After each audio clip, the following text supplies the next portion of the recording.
mengucapkan kesyukuran kepada Allah Subhanahu Wa Taala atas izin perkuliahan dapat kita bersama-sama pada perhimpunan yang diadakan pada kali ini, dan ini merupakan himpunan yang pertama pada tahun 2014. Saya mengucapkan terima kasih kepada semua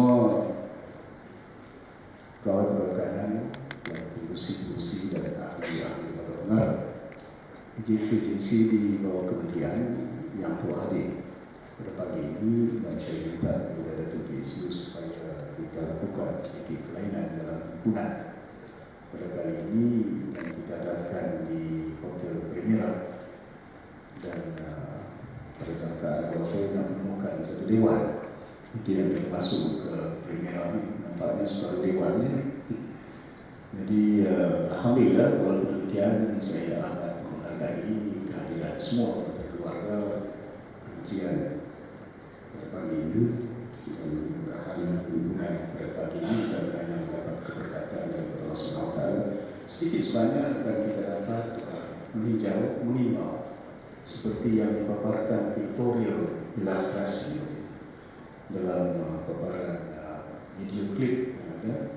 Jadi saya yakin banyak pencapaian yang kita telah jayakan pada tahun 2013, banyak cobaan, ada juga kegagalan, dan kita harap yang kita akan dapat mempelajari apa yang kita telah laksanakan, kejayaan yang kita telah nikmati pada tahun 2013. InsyaAllah mudah-mudahan kita doakan pada tahun 2014 kejayaan kementerian dan agensi akan dapat diperlihatkan dari masa ke semasa. Saya melihat bahawa cabaran 2014 ini satu cabaran bukan hanya berkisar dalam keadaan yang kita hadapi dari segi cuaca yang semakin berubah, apatah lagi gelombang ekonomi dunia yang semakin mencabar. Kerana itu dituntut kita selaku insan Malaysia, lagi penduduk rakyat Malaysia yang jumlahnya tak seberapa, hampir 30 juta, untuk maju ke depan, melihat bagaimana bukan hanya kita dapat pertingkatkan pencapaian kita, keupayaan kita dapat mengurus takdir negara ini sebaik mungkin supaya ketahanan, bukan hanya datangnya ancaman dari segi ekonomi luaran yang tidak begitu menentu, cuaca yang tidak menentu, maka ini sudah pasti akan dapat sedikit sebanyak menimba ke arah prestasi pencapaian ekonomi dunia pada tahun 2014. Tapi saya yakin tanda-tanda the bleak future for 2004 is not there. Apa yang penting kepada kita, pastikan supaya gerak tindak tanduk kita, perkhidmatan kita dari masa ke semasa akan dapat kita tingkatkan, dapat kita bagi sumbangan dengan selaku barisan yang hadapan. Kita perlu memainkan peranan yang cukup penting untuk memastikan khususnya masyarakat luar bandar akan ada keupayaannya, bukan hanya dari segi keupayaan kita untuk menyediakan physical development kepada mereka, tapi pembangunan insan manusia perlu disusun atur untuk membolehkan kita dapat menyediakan masyarakat luar bandar, anak-anak khususnya generasi muda, akan ada keupayaan mereka bukan hanya bersaing menikmati pembangunan dan kemajuan negara. Beberapa minggu yang lalu, Yang Amat Berhormat Perdana Menteri Datuk Seri Mohamed Najib mengumumkan 11 langkah penjimatan dalam usaha mengurangkan perbelanjaan sektor awam. Selaku barisan pimpinan negara, saya sedar dan tahu bahawa tekanan kos terhadap kos barang hidup yang dihadapi oleh rakyat, terutama sekali di kawasan bandar, ini sedikit sebanyak memberi kesan terhadap prestasi kerja, mungkin sebilangan kecil daripada kegiatan awam secara amnya dan anggota KKLW secara khususnya. Saya meletakkan harapan yang tinggi kepada anggota kegiatan Kementerian Kemajuan Bandar dan wilayah dan juga agensi-agensi di bawahnya untuk mengekalkan budaya kerja prestasi tinggi, kerana anda adalah agen transformasi paling hadapan dan juga bertindak sebagai perantara antara rakyat dan kerajaan dalam menerjemahkan luasan negara. Hadirin yang dihormati sekalian, dalam NKRI 2010-2013 Pencapaian pembangunan proyek-proyek luar bandar yang berimpak tinggi pada tahun 2013 dilihat telah berjaya dilaksanakan walaupun ada setengahnya yang mengalami kesukaran di peringkat pelaksanaan dan lambat siap daripada jadual yang ditetapkan. Seperti mana pencapaian cemerlang pada tahun 2012, tahun 2013 juga menunjukkan prestasi baik untuk semua 7 bidang atau program yang diterajui oleh Kementerian Kemajuan Luar Bandar dan Wilayah. Untuk jalan luar bandar misalnya, sasaran yang ditetapkan sepanjang tahun 2013 adalah 441 km, tetapi KKLW berjaya menyiapkan jalan luar bandar sepanjang 694,65 km, yang mana dari jumlah ini 195,75 km adalah di Sabah dan 178,3 km di Sabah. Bagi bekalan raya luar bandar pula, sebanyak 29.336 buah rumah telah mendapat bekalan dengan 11.131 buah rumah di Sabah dan Sarawak pula sebanyak 8.924 buah rumah. Sasaran untuk program bantuan rumah atau PBR pada tahun 2013 adalah sebanyak 7.212 buah rumah saja. Tetapi sebaliknya kita berjaya menyiapkan sebanyak 10.818 buah. Sebagian besar daripada penerima rumah di bawah program bantuan rumah atau PBR adalah di Sabah, iaitu 2.056 buah, dan di Sarawak 2.620 buah. Manakala selebihnya 2.936 buah di Semenanjung. Dalam pada itu, bagi program pembekalan elektrik luar bandar pula sebanyak 6.138 buah rumah di Sabah dan 9.087 buah rumah di Sarawak telah mendapat bekalan elektrik.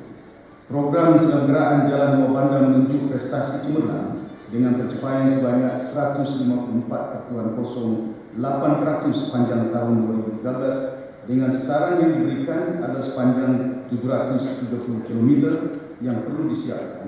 Sebaliknya, KKLW berjaya menyelenggarakan jalan luar bandar sepanjang 1.124,76 km.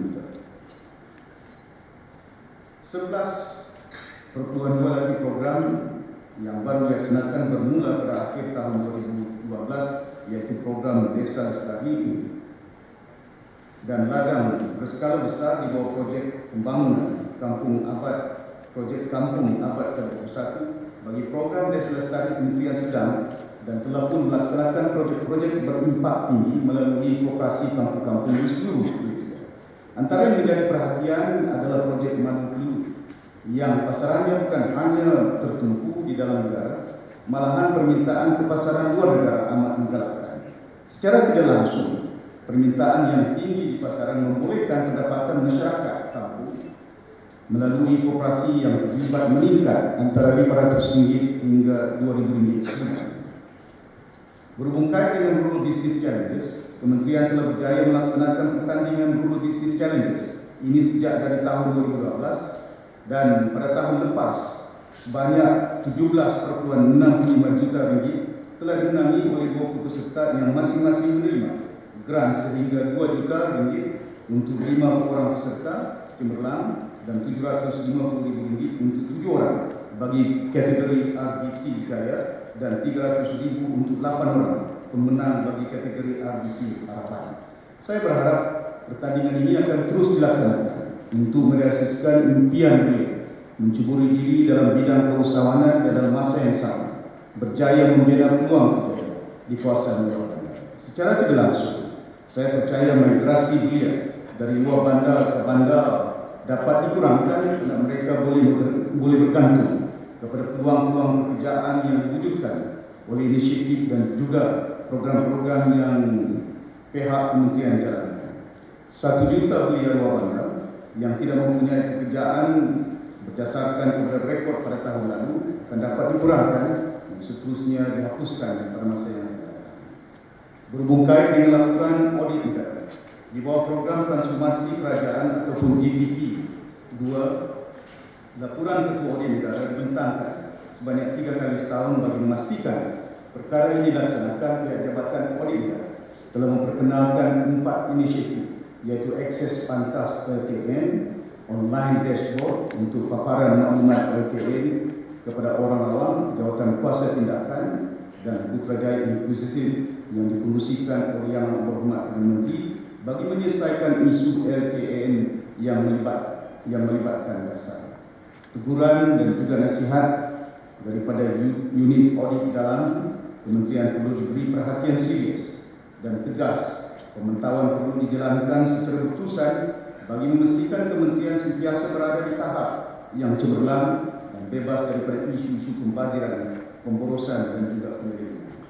Dengan pelibatan Suruhanjaya Pencegahan Rasuah Malaysia atau SPRM dalam agensi-agensi kementerian seperti Kesedah, Risda, Mara dan Federa dan Ketengah pada tahun lalu diharap dapat menjadi sandaran kepada integriti setiap anggota kementerian dan juga agensi-agensi untuk menggalas tanggungjawab dengan lebih aman.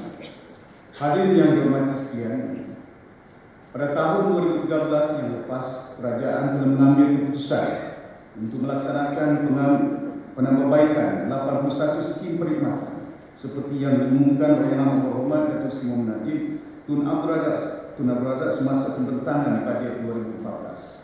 Penggubalan satu iaitu penggubalan satu skim perkhidmatan, penambahbaikan 73 skim perkhidmatan, ketiga penjumudan 3 skim perkhidmatan, keempat kelayakan minima PMR untuk 5 skim perkhidmatan, kelima kenaikan taraf perkhidmatan dari grade 1 hingga grade 10 ke grade 11. Perubahan ke grade 11 ini memberi peluang kenaikan pangkat kepada pegawai secara time base ke grade yang lebih tinggi.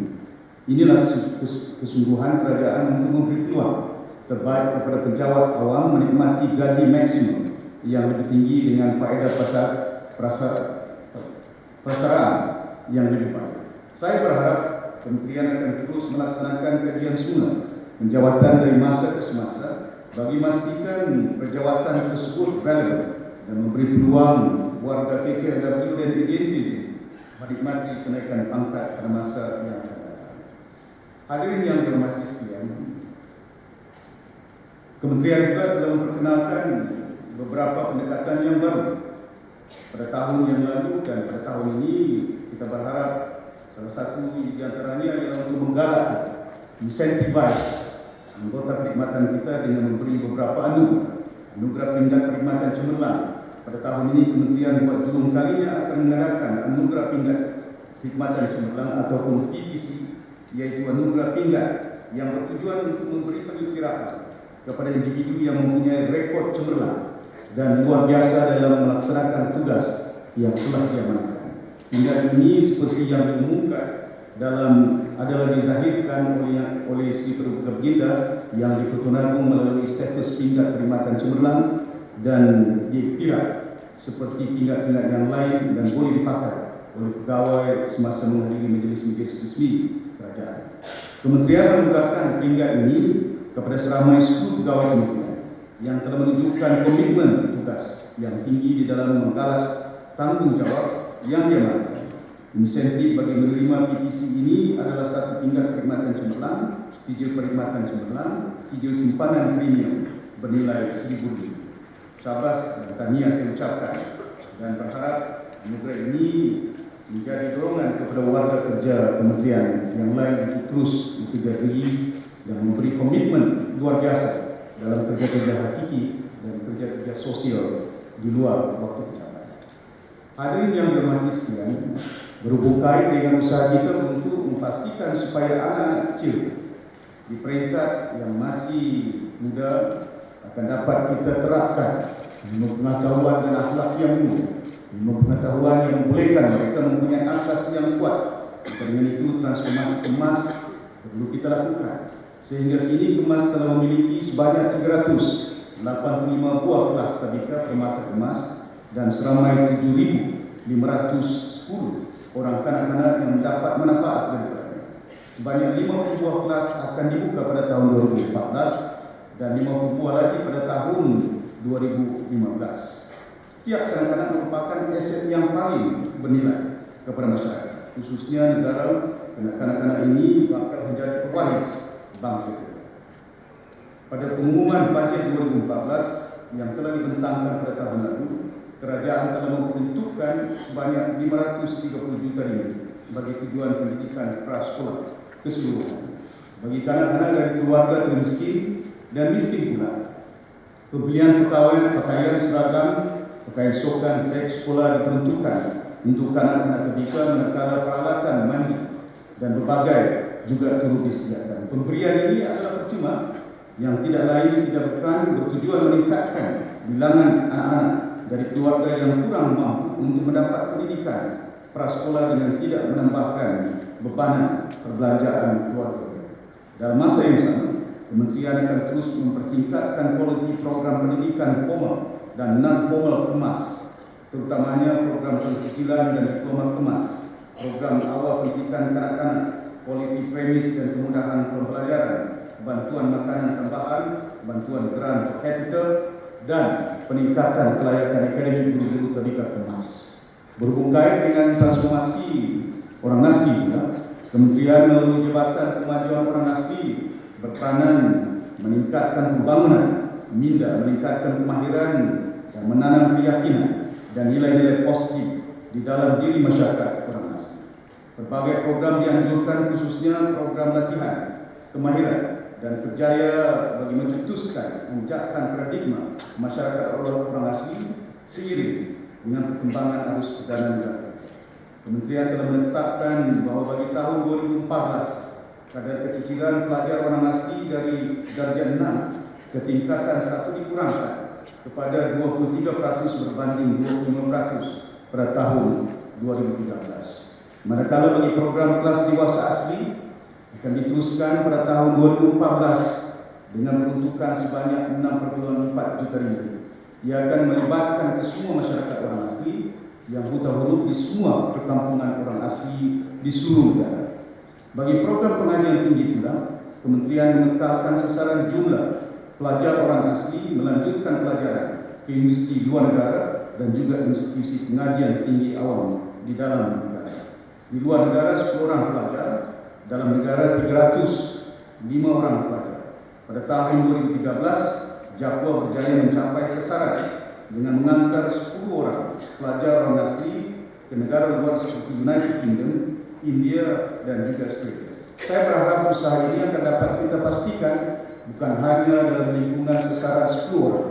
Anak-anak orang asli yang menuntut agar pembelaan terhadap anak-anak ini akan dapat kita pertingkatkan. Kerana kita sedar dalam pembinaan insan manusia bukan hanya perlu bagi kita untuk menyediakan pembangunan fisikal, rumah yang selesa, jalan, elektrik, bekalan air yang mencukupi, tapi penting bagi kita selaku pimpinan negara dan kementerian untuk memastikan supaya pembelaan kepada masyarakat orang asli yang jumlahnya tak sebanyak hanya 185,000 orang perlu bagi kita untuk pastikan agar masa depan anak-anak dan bangsa ini akan dapat kita bela sebaik mungkin. Maka dengan itu kita mengambil langkah untuk memastikan supaya kita dapat hantar anak-anak orang asli yang ada keupayaan dan kelayakan untuk dihantar ke luar negara, memasuki universiti-universiti yang tersyukur di luar negara dan menyertai bidang-bidang bukan hanya kebiasaan yang kita nakkan supaya menyertai bidang-bidang profesional seperti perundangan, seperti guaman, seperti engineering, dan kelak anak-anak ini akan lahir dan boleh membantu dan memimpin dan membimbing masyarakat orang asli di dalam negara. Saya berharap usaha yang ini akan dapat kita teruskan kerjasama di antara pihak Maram dan juga Japwa perlu kita mantapkan untuk pastikan supaya anak-anak orang asli dapat menyertai menikmati peluang dan ruang untuk mendapat ilmu pengetahuan yang membolehkan masyarakat ini akan dapat kita jayakan, tingkatkan mata pencahayaan. Selain daripada itu, pelajar orang asli yang menuntut di IPTA dalam negara turut mendapat perhatian dengan pewujudan Majlis Perwakilan Mahasiswa Intelek orang asli. Majlis Perwakilan ini turut bertujuan untuk membincangkan isu-isu berkaitan pelajar orang asli di IPTA seluruh Malaysia serta mengenal kaedah penyelesaian. Dalam masa yang sama, ia juga dapat merapatkan hubungan silaturahim antara pelajar dan pihak jabatan. Secara tidak langsung, ini dapat meningkatkan bilangan belia dan beliwali seorang asli mencuburi bidang pekerjaan apabila tamat pengajian kelak. Pada tahun 2014, Jakwa mensesarkan seramai 200 belia dan beliawani seorang asli mengikuti program latihan kemahiran dan kerjaya ataupun ILKK dengan anggaran kos peruntukan daripada kementerian sejumlah 2 juta ringgit. Saya berharap agar ILKK ini tidak hanya tertumpu dengan kementerian dan juga agensi di bawahnya, malah dikembangkan lagi dan dijalinkan kerjasama dengan kementerian-kementerian lain yang dipikirkan sesuai serta pelibatan bersama sektor swasta dan agensi. Di samping itu, program pengukuhan modal insan akan terus dilaksanakan pada tahun 2014 yang bertujuan memberi kesedaran dan juga pendedahan kepada belia dan beliawanis serta mereka tentang kepentingan meningkatkan ekonomi keluarga sekaligus mengurangkan kadar kemiskinan di kalangan masyarakat orang asli. Program ini diharap dapat membuka minda masyarakat orang asli agar dapat menerima pembaharuan dan juga perubahan dalam kehidupan mereka. Bagi mengurangkan jurang kemajuan yang mula dinikmati oleh penduduk luar bandar dengan masyarakat orang asli, Kementerian akan memastikan 853 buah perkampungan orang asli dilengkapi dengan kemudahan infrastruktur asas seperti jalan raya, bekalan air bersih dan juga bekalan elektrik 24 jam. Keutamaan akan diberikan kepada pembinaan jalan penghubung utama dan desa di perkampungan orang asli bagi meningkatkan keupayaan mobiliti dan memudahkan program pembangunan lain sampai kepada masyarakat orang asli terutamanya di pedalaman. Hadirin yang berhormat sekalian, berhubung kait dengan transformasi MARA. Sebagai usaha kita untuk memastikan supaya peranan MARA ini dapat kita tingkatkan bukan hanya dalam bidang pendidikan, dalam bidang keusahawanan yang amat dituntut, kita berharap agar MARA dapat memainkan peranan yang ke depan untuk memastikan supaya kita dapat melahirkan usahawan-usahawan Melayu dapat kita jayakan. Hadirin yang berhormat sekalian, sebagai sebuah sosioekonomi engineering agency, MARA telah dan sedang melaksanakan tanggungjawab membangunkan modal insan putra seperti kumpulan usahawan dan pimpinan korporat, golongan profesional serta pekerja teknologi mahir. Bahkan melalui sistem pendidikannya, MARA juga telah membangunkan program pelajaran cemerlang kepada negara. Kedudukan MARA selaku agensi di bawah Kementerian Kemajuan Luar Bandar dan wilayah sembangnya amat strategik sebagai jambatan penghubung pembangunan luar bandar yang mampu. Selaras untuk menjadikan Malaysia sebagai sebuah negara maju, dasar keusahawanan negara adalah diperlukan guna memberi fokus kepada pembangunan usahawan ataupun entrepreneurial development, penciptaan peluang pekerjaan ataupun job creation dan peluang perniagaan business opportunity yang seterusnya akan mencipta kekayaan ataupun wealth creation untuk rakyat dan negara. Dengan physical infrastructure sedia ada disokong oleh intellectual infrastructure, sudah pasti MARA berupaya untuk menerajui pelaksanaan dasar keusahawanan nasional. Dasar ini adalah bermatlamat ke arah perpaduan nasional dengan strategi menyusun semula masyarakat di samping melonjakkan penyertaan Bumi Putra dalam bidang perdagangan dan perindustrian. Merealisasikan hasrat ini, MARA perlu fokus dalam usaha membantu Bumi Putra untuk menjadi usahawan korporat, usahawan peruncikan, tekno-usahawan, usahawan pembuatan, kontraktor berwibawa dan lainnya.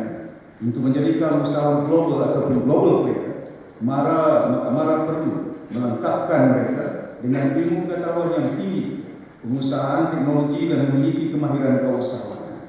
Karena itu kita perlu membangunkan entrepreneurial people ataupun golongan usahawan, entrepreneurial companies dan organisasi di kalangan syarikat ataupun organisasi Bumi Putra dan akhirnya menjadikan kaum Bumi Putra sebagai entrepreneurial society. Dengan pendekatan ini, kita yakin bahawa Malaysia akan menjadi sebuah negara maju yang dipanggil sebagai entrepreneurial nation. Kita juga berhasrat untuk menyatukan antara program pendidikan dan keusahawanan untuk melahirkan sekurang-kurangnya seorang graduan dalam sebuah keluarga yang seterusnya menjadi usahawan berjaya dalam masyarakat. Sekarang ini kita mempunyai 4/2 juta isi rumah putra. Kalau kita dapat melaksanakan dasar ini, maka kita mampu untuk merubah landscape sosioekonomi dan pemikiran putra daripada hanya bercita-cita menjadi pekerja kepada pencipta peluang pekerjaan atau usahawan yang mampu mencipta kekayaan untuk dirinya, masyarakat dan bangsanya. Kita mahu keusahawanan bukan lagi hanya bidang kerjaya pilihan Bumi Putra, tetapi mahu keusahawanan ini menjadi budaya ataupun culture kalau di kalangan kaum Bumi Putra. Pada asalnya program Putra adalah program kita telah perkenalkan sebelum itu, yaitu program UK Dynamic. Ini dinamakan semula dengan nama program Putra. Fokus untuk membantu pelajar Institut Pendidikan MARA seperti UniKL, Giat MARA, IKM, PKTM, GMI dan juga APM dan KPTM.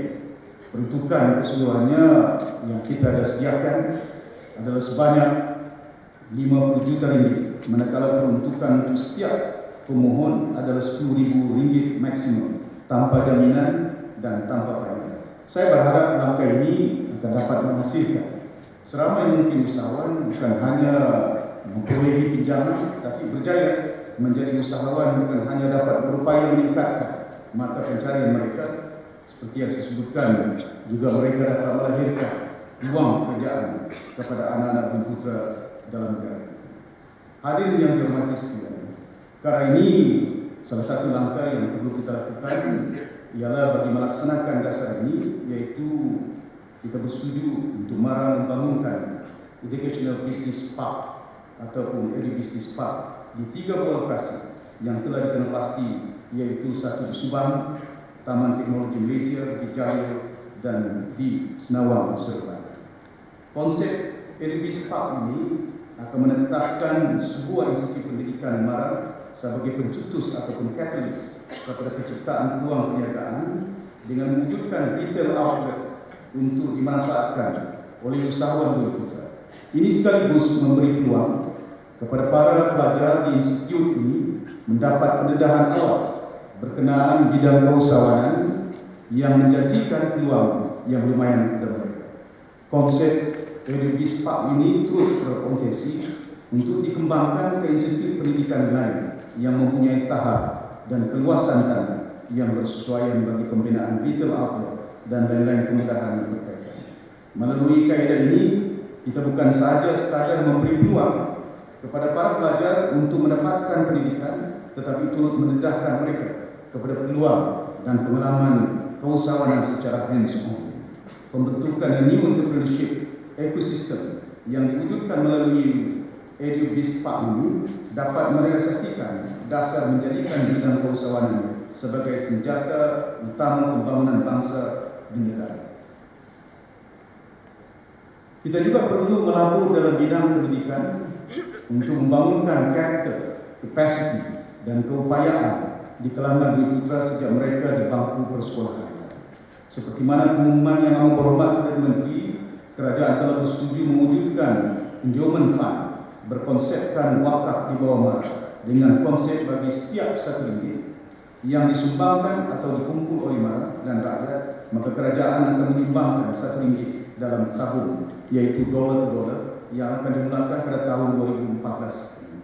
Sebagaimana permulaan, MARA akan menyediakan dana sebanyak RM500 juta dan kerajaan akan menyalurkan peruntukan sebanyak RM500 juta lagi secara berperingkat yang menjadikan jumlah keseluruhan dana permulaan ini sebanyak RM1 bilion. Endowment fund ini akan diuruskan oleh pelaburan MARA Berhad yang mana ianya secara langsung turut menambah nilai pengurusan dana yang diuruskan oleh PMB pada tahun ini. Kita berharap endowment fund ini turut mendapat sambutan daripada usaha Bumi Putra yang telah berjaya serta profesional Bumi Putra terutamanya komuniti MARA, sama ada usahawan, bekas pelajar, bekas tajaan MARA yang telah mendapat faedah MARA yang kini berjumlah lebih 2 juta orang. Dan kita, jika komuniti MARA dan kaum Bumi Putra turut menyumbang, kita yakin jumlahnya akan meningkat dan ianya dapat disalurkan untuk pembangunan pendidikan dan keusahawanan Bumi Putra secara berterusan. Hadirin yang berhormat sekalian, tidak lupa pada tahun ini juga saya memperingatkan betapa pentingnya agensi-agensi di bawah kementerian seperti koridor pembangunan negara, seperti RISDA, Pelkra, Ketengah, Kejora dan Kedah dan lain-lain yang saya yakin juga mempunyai peranan yang cukup penting untuk pastikan supaya kegiatan ekonomi kita dapat padatkan pada tahun 2014 untuk memastikan supaya penduduk kampung yang ada, bukan hanya yang berada di Perlis, di Kedah, sampai ke Johor, sampai ke Sarawak, untuk dapat membabitkan diri mereka dalam bidang pertanian dan bidang-bidang keusahaan. Saya berharap sungguh usaha ini akan dapat kita pertingkatkan. Saya diminta contohnya Rizda, masih lagi Tan Sri Rahim Kamici, saya peringatkan waktu itu supaya masuk ke negeri Sabah dan negeri Sarawak, supaya mereka tidak ketinggalan untuk terbagi secara langsung dalam bidang-bidang bukan hanya penanaman getah kelapa sawit, tetapi membabitkan mereka dalam bidang-bidang kegiatan yang lain seperti peternakan dan usaha peruncikan di peringkat luar bandar. Saya juga berharap contohnya Kejora, kita tahu dan sedar bahawa salah satu fokus kerajaan dan pimpinan negara akan membangunkan Iskandaria. Daripada itu terbiasanya kita harap akan dapat dinikmati oleh masyarakat di luar bandar, khususnya di bawah pentadbiran Kejora. Dan saya berharap sungguh agar ia dapat menjadi kenyataan dan agensi-agensi ini akan dapat memainkan peranan bukan hanya upaya kita seperti yang saya sebutkan, meningkatkan pendapatan, meningkatkan produktiviti mereka dalam bidang-bidang pertanian, supaya masyarakat luar bandar bila dilanda oleh masalah kenaikan harga barang contohnya, akan ada keupayaan dan ketahanan mereka untuk menangkis dan menyelamatkan diri mereka daripada terjerumus dalam keadaan kesusahan di masa-masa yang mendatang. Pada 2 hari yang lalu, saya bersekali dengan Allah Hormat Perdana Menteri di Pekan meresmikan satu pembangunan untuk orang asli yang ada hubung kaitnya dengan penanaman kelapa sawit di bawah pengurusan dan pentadbiran Islam. Bukan hanya kita sediakan kemudahan seperti pembabitan masyarakat orang asli dengan kita bekalkan 6 ekar seorang dan pendapatan yang tetap setiap bulan. Kalau tak kerja perjalanan, dah ada pendapatan hampir RM500. Bila mereka kerja di ladang, mereka akan memperoleh RM700. Bayangkan keupayaan ini akan dapat meningkatkan mata pencarian masyarakat kita. Pada tahun 2014 ada 62 projek yang kita akan lakukan untuk memastikan supaya usaha seumpama ini akan dapat meningkatkan masyarakat luar bandar. Saya berharap bukan hanya daripada sudut pembabitan mereka dalam bidang pertanian, juga di Pekan baru-baru ini di Bakung, di Kampung Bakung, saya ingat kalau tak silap saya, kita bekalkan dengan kemudahan perumahan hampir 200 buah unit dan hampir 280 hektar tanah dimajukan dan turut berserta pembangunan 4 buah kedai yang membabitkan masyarakat orang asli dalam bidang-bidang keusahawan dan peruncikan. Dan saya berharap MARA boleh membantu masyarakat orang asli untuk mendidik mereka bagaimana mengurus takbir akaun, bagaimana mengurus takbir marketing system dan pembekalan barang-barangan, supaya peniaga-peniaga orang asli ini tidak akan ketinggalan dari mendapat bekalan yang mencukupi yang diperlukan oleh masyarakat orang asli di peringkat luar bandar. Hadirin yang berhormat sekalian, dalam pada itu saya juga berharap untuk menjaga kebajikan kaki tangan Kementerian Kemajuan Luar Bandar. Alhamdulillah pihak Suruhanjaya Koperasi Malaysia ataupun SKM telah bersetuju untuk meneruskan penumbuhan koperasi Kementerian Kemajuan Luar Bandar dengan namanya Koperasi Luar Bandar Berhad atau singkatnya Koop Luar Bandar pada 16 Oktober 2013. Berfungsi utama koperasi ini adalah pembiayaan kredit, aktiviti awalan perniagaan adalah menjadi aktiviti penjimat cermat dan pinjaman ternakan madu dan retail center produk luar bandar. Koperasi ini turut dibenarkan untuk menjalankan operasi di seluruh Malaysia dan terbuka kepada semua warga KKLW dan pesara-pesara. Tujuan kita untuk menumbuhkan koperasi ini ialah untuk pastikan supaya kita tidak kendaki anggota keluarga Kementerian Kemajuan Luar Bandar dalam keadaan bila mana kekangan ekonomi keuangan yang terbantu, khususnya dalam perbelanjaan setiap hari, perbelanjaan rumah ataupun perbelanjaan anak-anak mereka. Kadang-kadang ada di antara kaki tangan kita yang terpaksa pinjam daripada alur, pinjam daripada pihak-pihak yang boleh menjejaskan bukan hanya masa depan, keselamatan.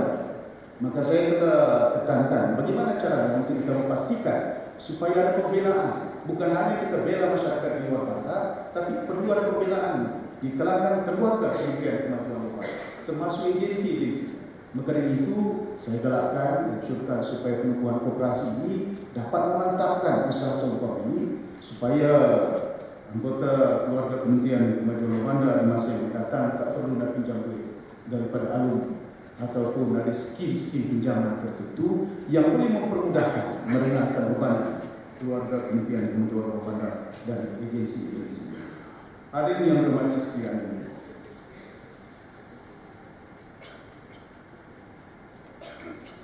dalam cabaran yang saya sebutkan di peringkat awal ucapan saya, walaupun secara keseluruhannya kementerian dan agensi berjaya melaksanakan semua projek-projek yang disesatkan dengan baik, namun saya tafsirkan terdapat beberapa faktor yang boleh kita perbaiki dalam usaha kita untuk memastikan setiap kerja yang bakal kita lakukan pada masa akan datang lebih sempurna. Secara tidak langsung, banyak penjimatan yang dapat kita lakukan dengan mengurangkan perbelanjaan yang tidak perlu. Pertama sekali, kita perlu lihat kembali kepada asas penubuhan Kementerian Kemajuan Bandar dan Wilayah, yaitu berperanan untuk membasmi kemiskinan, tegar luar bandar dan juga meningkatkan infrastruktur asas luar bandar. Sejak kementerian ini ditemukan pada tahun 1959, walaupun pada asalnya nama lainnya digunakan, tetapi objektif penubuhannya tak sama, membela nasib masyarakat luar bandar di seluruh negara. Oleh sebab itu, untuk tahun 2014 ini, saya harap perancangan dari peringkat awal untuk setiap program dan juga pelaksanaan pembangunan, sama ada infrastruktur ataupun dari segi modal insan, perlulah diteliti dengan dilakukan lebih awal secara menyeluruh. Perancangan yang sama yang saya maksudkan termasuk juga pergerakan pegawai-pegawai dan juga kegiatan yang perlu hadir mesyuarat, lawatan tapak, juga ketika membuat pemantauan. Aktiviti ini boleh dilakukan secara kolektif di antara bahagian-bahagian yang berkaitan supaya kos perbelanjaan lawatan dapat dikawal dan dikurangkan. Sebagai permulaan, lawatan keluar negara contohnya, lawatan keluar negara kekerapan dan jumlah pegawai mungkin boleh kita kurangkan, dan keperluan lawatan ini sendiri mungkin boleh kita kaji dan nilai semula supaya objektif benar dapat kita capai untuk masyarakat kita. Ini penting bagi kita supaya memastikan ada sedikit sumbangan pihak kementerian ataupun keluarga kementerian seperti disyurkan oleh Yang Amat Berhormat dalam ucapan awal tahunannya, langkah-langkah penjimatan kita perlu tingkatkan, dan diantaranya adalah memastikan, saya dah maklumkan kepada Datuk PSU supaya kita pastikan dan urus takbir dengan baik lawatan-lawatan yang dilakukan bukan hanya pegawai di peringkat kementerian, bahkan juga agensi-agensi di bawah kementerian. Saya tidak ingin melihat ada kumpulan sehingga 10 orang, 50 orang buat lawatan keluar negara atas biaya agensi-agensi yang ada. Dan saya berharap pengurusi agensi yang ada pada hari ini dan CEO dapat mengambil tindakan selanjutnya untuk memastikan supaya penjimatan ini dapat kita lakukan. Kalau sekiranya lawatan ini tidak dapat dilakukan, maka kita perlu teruskan. Dalam hal itu, dalam pengurusan projek yang ada, saya berharap penjimatan perlu kita lakukan dengan kita menekankan supaya kita kurangkan bagaimana perbelanjaan pengurusan keuangan dari segi kos asal projek-projek ini akan dapat kita mantapkan lagi dengan perancangan awal yang jauh lebih baik. Saya tidak ingin melihat masa yang mendatang variation model sehingga boleh mencecah perbelanjaan jauh lebih tinggi daripada perbelanjaan asal ataupun kos keseluruhan projek tersebut. Jadi saya berharap sungguh perkara-perkara seumpama ini akan dapat kita tingkatkan, dan saya dah minta kepada Datuk PSU juga untuk memastikan supaya lawatan-lawatan lebih gerak, bukan hanya bagi diri saya, Timbalan Menteri, pengurusi-pengurusi dan pegawai kanan kementerian, ke kawasan-kawasan, projek-projek yang kita sedang laksanakan dan perlu kita atasi masalah-masalah. Saya tidak ingin melihat seperti apa yang berlaku pada tahun 2013, ada projek yang terbantu dan ada agensi lain yang terpaksa melaksanakan. Kita nakkan supaya pelaksanaan perlu dilakukan oleh pihak kementerian. Kalau ada masalah sama ada di peringkat untuk mengambil alih tanah, kerjasama di antara agensi ataupun dengan kerajaan-kerajaan ini perlu kita atasi. Perlu bagi kita untuk memastikan supaya perkara itu dapat kita selesaikan. Kalau tidak mampu kita selesaikan, kita bawa ke mesyuarat-mesyuarat menteri besar yang diputuskan oleh Yang Maha Perdana Menteri supaya tidak menjejaskan pelaksanaan projek untuk memastikan rakyat di luar sana akan terus dapat menikmati kemudahan-kemudahan yang disediakan oleh pihak kerajaan. Jadi saya berharap sungguh akan usaha untuk memastikan Kementerian Kemajuan Bawah Bandar dan agensinya akan dapat memainkan peranan dalam usaha kita untuk bukan hanya membasmi kemiskinan masyarakat bawah bandar, meningkatkan taraf prasarana yang ada di peringkat bawah bandar akan dapat kita tingkatkan dari masa ke semasa. Karena itu saya juga berharap agar anggota perkhidmatan dapat mengambil langkah-langkah, be innovative, we can be cost cutting, the more innovations we can apply and the more cost we can reduce dalam usaha kita untuk memastikan supaya perbelanjaan dapat kita kurangkan dan bila mana kita menggunakan kreativiti kita dalam melaksanakan tanggungjawab ini, saya yakin kita akan dapat memberi sumbangan ke arah mempercepatkan pembangunan negara kita. Akhir kata, mari kita sama-sama berdoa agar kita diberi kekuatan dan kesehatan oleh Allah Subhanahu Wa Taala dan petunjuk-petunjuknya pada jalan-jalan yang diridainya untuk pastikan kita dapat berpegang menjaga amanah yang diberikan kepada kita selaku insan manusia untuk bukan hanya membela rakyat, membangunkan negara kita. Mudah-mudahan akan kita mendapat keberkatan dan dipermudahkan oleh Allah Subhanahu Wa Taala dalam kita menjalankan amanah dan tanggungjawab.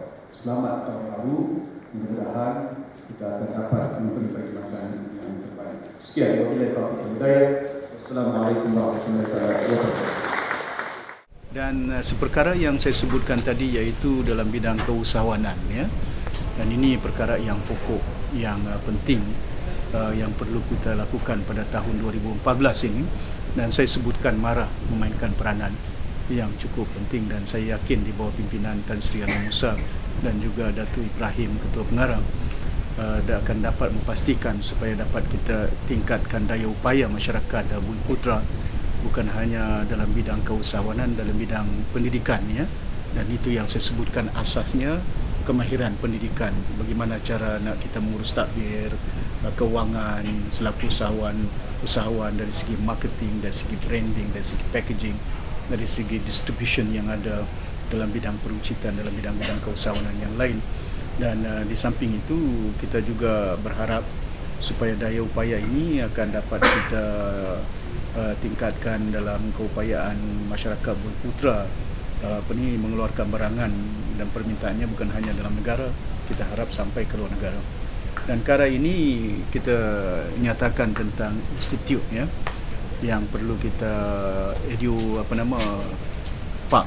EduBiz Park yang kita lahirkan di 3 tempat lokasi di Subang, di Bukit Jalil dan juga di Seremban, ya.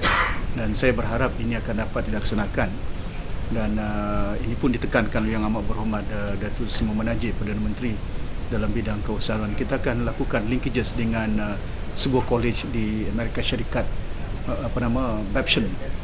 Babson College di Amerika Syarikat, iaitu agak tersyuhur dalam bidang keusahawanan. Dan kita harap ianya akan dapat meningkatkan lagi daya upaya kita dalam bidang ini. Dan perkara ini kita luluskan peruntukan RM50 juta untuk dimanfaatkan oleh usahawan-usahawan, maksimum RM10,000 tanpa jaminan, tanpa ada security dia, untuk membolehkan supaya daripada kecil kita bimbing mereka.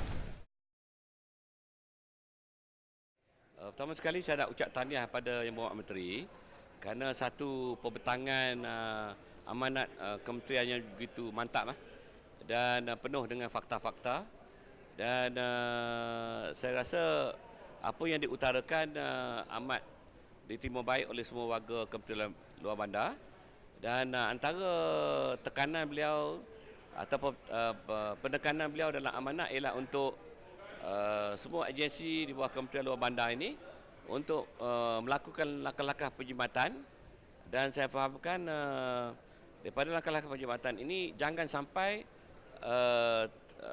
mutu yang dikorbankan. Yang kita mahu perkhidmatan dilakukan tetapi mengekalkan kualiti seperti mana yang diharapkan.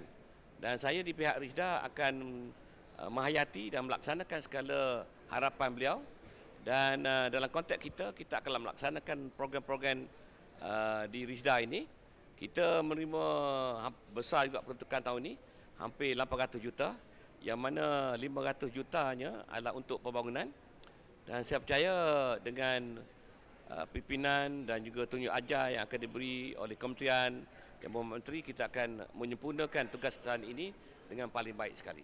Saya di pihak Risda akan memberi jaminan kita akan melakukan sehabis baik, membuat perancangan, pemantauan, pelaksanaan dan memastikan ia menjadi kenyataan. Segala yang diutarakan, segala yang dibentangkan, segala yang telah diutarakan oleh Yang Berhormat Menteri tadi, yang mana begitu baik, tersusun sekali, dan insya-Allah Risda boleh menjadikan antara agensi peneraju kemajuan pembuncit yang utama di negara kita.